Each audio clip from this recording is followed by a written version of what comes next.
Hai, hari ini aku ingin menggambar sebuah tempat wisata bersejarah di negara Swiss atau juga dipanggil dengan negara Switzerland.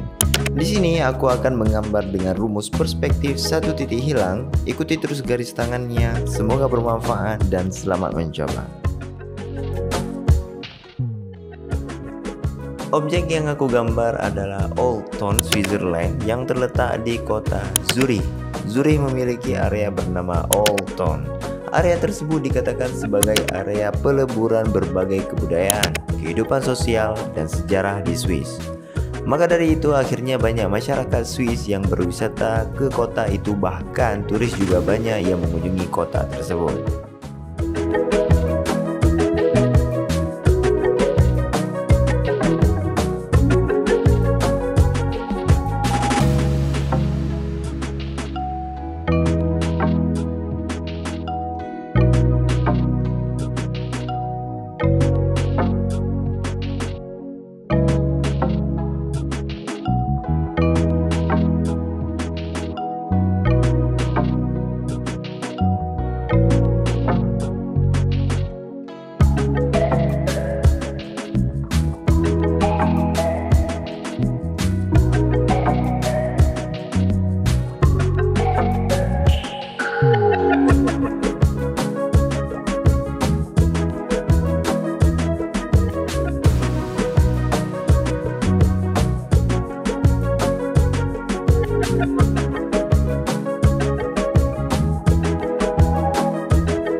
city streets, we began to feel the fire.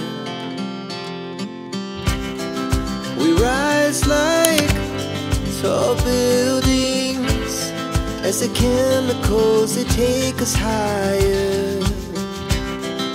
The night's young, and it's just begun, as she puts her hand in mine. We wanna chase the night,